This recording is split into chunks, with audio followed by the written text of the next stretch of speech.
जय श्री कृष्णा। राधे राधे दोस्तों, कैसे हैं आप सभी? कमेंट्स में मुझे ज़रूर बताना आप लोग।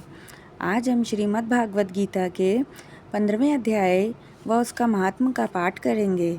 अगर आपने इससे पहले के अध्याय नहीं सुने हैं तो वीडियोस के लिंक डिस्क्रिप्शन बॉक्स में हैं, वहां से आप सुन सकते हैं। चलिए शुरू करते हैं। 15वां अध्याय, पुरुषोत्तम योग। श्री कृष्ण भगवान बोले, हे अर्जुन, यह संसार वृक्ष रूप है। इस वृक्ष का मूल जो जड़ है वह ऊपर की तरफ है और शाखाएं नीचे की तरफ हैं। ये वृक्ष उल्टा है। जब मनुष्य माता के गर्भ में होता है तब सिर तले नीचे की ओर होता है और सिर इस मनुष्य रूपी वृक्ष की जड़ है। हाथ और पैर इसकी शाखाएं हैं। जब वह गर्भ से बाहर आता है तब उल्टा ही चलता है, इसलिए इसे उल्टा वृक्ष कहा गया है। हे अर्जुन, इसको विनाश भी कहते हैं और अविनाशी भी कहते हैं। इसका भेद सुन। आत्मा अविनाशी है और देह विनाशी है, और वेद इसके पत्ते हैं। जो जानता है वही वेद का ज्ञाता है। इसकी शाखाएं ऊपर फैली हुई हैं। सत, रज और तम इसकी रस वाहिनियाँ नसें हैं। इनसे इसका पालन होता है। शब्द रूप इसकी डालियाँ हैं। पीछे कर्म रूप में प्रकट होने वाली इसकी जड़ें नीचे मनुष्य लोक में और भी नीचे तक चली गई हैं। पर अश्वत्थ का यह रूप, इसका आदि, अंत और आकार संसारी प्राणी के ध्यान में नहीं आता, तथापि इसकी जड़ गहरी है। ऐसे इस पीपल को वैराग्य रूपी दृढ़ शस्त्र से काटकर वह स्थान ढूंढना चाहिए जहाँ से फिर लौटना नहीं पड़ता। साथ ही यह विचारना चाहिए कि जिसमें वह पुरातन प्रवृत्ति उत्पन्न हुई है उसी आदि पुरुष की शरण हूँ। अहंकार और मोह रहित, संग दोष को जीतने वाले, आत्मज्ञान से निरत, सब कामनाओं से दूर, सुख दुख नामक द्वंद्व पदार्थों से मुक्त, ऐसे ज्ञानी पुरुष शाश्वत पद को पा जाते हैं। जिसे सूर्य, चंद्र और अग्नि प्रकाशित नहीं करते, वही मेरा परम धाम है। वहाँ जाकर लौटना नहीं होता। मेरा सनातन अंश इस जीवलोक का रूप धरकर प्रकृति में स्थिर पांचों इंद्रियों और छठे मन को उससे छुड़ाता है। जैसे वायु पुष्पादि की गंध को दूसरे स्थान में ले जाता है, उसी प्रकार यह देह स्वामी शरीर धारण करने के बाद जब उसका परित्याग करता है तब इंद्रियों और मन को साथ ले जाता है। कान, आँख, चर्म, जीभ, नाक और मन का आश्रय लेकर वह जीव विषयों का भोग करता है।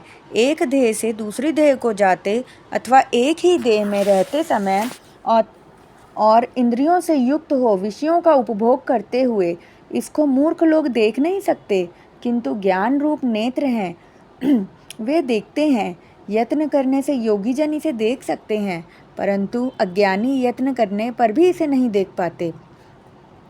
जो सूर्य, तेज, चंद्रमा और अग्नि में वर्तमान है और जगत को प्रकाशित करता है, उसे मेरा ही तेज मानो। मैं ही पृथ्वी में प्रवेश कर अपने तेज से समस्त भूतों को धारण करता हूँ और इसमें रस रूप चंद्रमा बनकर मैं ही सब औषधियों का पोषण करता हूँ। मैं जठराग्नि होकर प्राणियों की देह में समाया हुआ हूँ तथा प्राण में अपान वायु से संयुक्त होकर चारों प्रकार भक्ष्य, भोज्य, चौष्य, लेह से भोजन किए हुए प्राणियों के अन्न को पचाता हूँ। मैं ही संपूर्ण भूतों के हृदय कमल में निवास करता हूँ। मुझसे ही स्मृति, ज्ञान और उसका नाश होता है। सब वेदों में जानने योग्य मैं ही हूँ। वेदांत का कर्ता और वेदों का ज्ञाता भी मैं ही हूँ। इस संसार में चर और अचर ये दो पुरुष हैं। जितने नाशवान प्राणी हैं वे चर कहलाते हैं और उसमें कूटस्थ अथवा शैल शिखर की भांति स्थिर चैतन्य को अचर कहते हैं।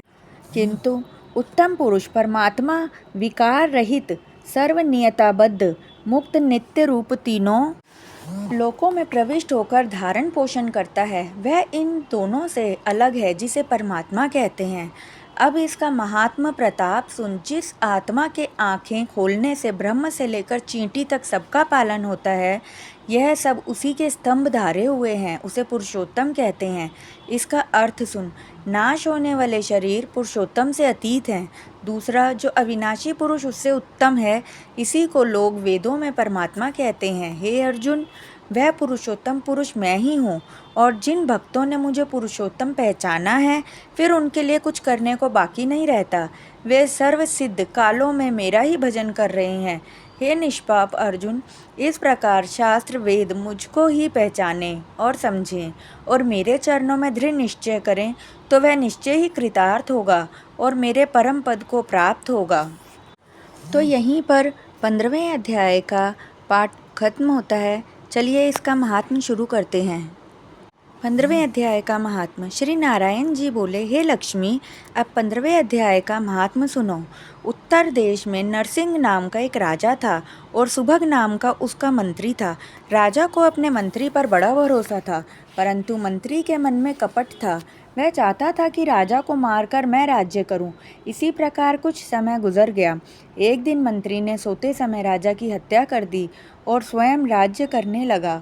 राज्य करते करते बहुत समय व्यतीत हो गया। तब एक दिन वह भी मर गया। दूत उसे बांधकर यमराज के पास ले गए। यमराज ने कहा, हे यमदूतो, यह बड़ा पापी है, इसे घोर नरक में डाल दो। हे लक्ष्मी, इस प्रकार वह पापी कई नरक भोगता भोगता यमराज की आज्ञा से घोड़े की योनि में आया। वह संगल द्वीप में घोड़ा पैदा हुआ। बड़े घोड़ों का एक सौदागर उस समेत और भी घोड़े खरीद अपने देश को चला गया। तब वहाँ के राजा ने उसे बुलाया और कई घोड़े खरीदे। उस घोड़े को भी खरीदा। जब राजा ने उस घोड़े पर हाथ फेरा, तब राजा को देखकर घोड़े ने सिर फेर लिया। तब राजा ने पंडित बुलाकर पूछा, इस घोड़े ने हमें देख के सिर फेरा है, इसका क्या कारण है? पंडित ने कहा, हे राजन, इसने आपको सर नवाया है। राजा ने कहा, यह बात नहीं है। कई दिन पीछे राजा शिकार खेलने को उसी घोड़े पर सवारी करने गया। राजा खेलते खेलते बहुत दूर चला गया। उस दिन राजा ने जाते ही शिकार मारा। राजा बहुत प्रसन्न हुआ। दोपहर हो गई, राजा को प्यास लगी। राजा ने वन में एक साधु देखा जो एक कुटिया में बैठा था। वहीं एक तालाब था जो जल से भरा था। वहां राजा उतरा, घोड़ा वृक्ष से बांधकर कुटिया में गया। देखा तो साधु अपने पुत्र को गीता के 15वें अध्याय का पाठ सिखा रहा था। वृक्ष के पत्ते पर श्लोक लिख दिया है। बालक को कहा, खेलते फिरो और इसको कंठ भी करो। जिस वृक्ष से राजा ने घोड़ा बांधा था, उसी वृक्ष के पत्ते पर श्री गीता जी का श्लोक लिखा हुआ था। वह बालक पत्ता लेकर खेलता भी रहा और उसे पढ़ता भी रहा। उस पत्ते को घोड़े ने देखा और तत्काल उसकी देह छूट गई। देवदेही पाई, स्वर्ग से विमान आए, जिस पर बैठकर बैकुंठ को चला गया। इतने में राजा पानी पीकर बाहर आया। देखा तो घोड़ा मरा पड़ा है। राजा चिंतावान होकर बोला, ये घोड़ा किसने मारा? इसे क्या हुआ? इतने में वह बोला, हे राजन, तेरे घोड़े का चैतन्य मैं हूँ। मैंने अब देवदेही पाई है, बैकुंठ को चला हूँ। राजा ने विस्मित होकर पूछा, तुमने कौन सा पुण्य किया? उसने कहा, यह बात ऋषिवर से पूछो। राजा ने ऋषि से पूछा तो ऋषि ने बताया, हे राजन, गीता का श्लोक लिखा पत्ता इसके आगे पड़ा है। इसने इसे देखकर ही मुक्ति पाई है।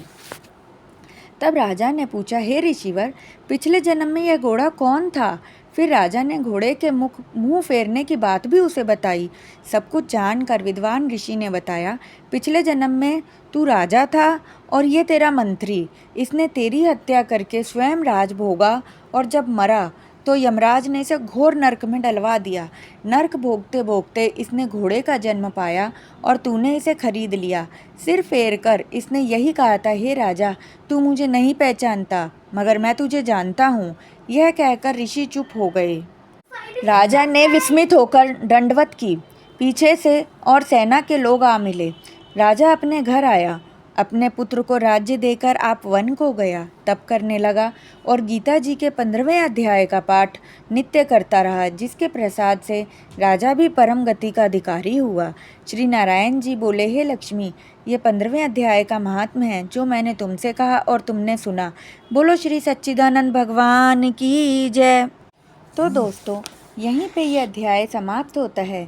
गीता के हर अध्याय का अपना महत्व है और इन्हें सुनने मात्र से ही प्राणी तर जाते हैं। हमारे चैनल पर लगातार गीता के सभी अध्यायों की वीडियोस आ रही हैं। आप हमारे साथ जुड़े रहिए। उसके लिए आपको सिर्फ वीडियोस के नीचे दिए गए सब्सक्राइब बटन को दबा के चैनल को सब्सक्राइब करना है और आप वीडियोस को शेयर भी कीजिए और आपको पसंद आई हो तो उसे लाइक भी कीजिए। इससे हमें मोटिवेशन मिलती है। और पिछले सारे अध्यायों की वीडियोस के लिंक डिस्क्रिप्शन बॉक्स में है, आप वहां से वीडियोस देख सकते हैं। और मैं मिलूँगी अब आपको अगले अध्याय में। तब तक के लिए राधे राधे।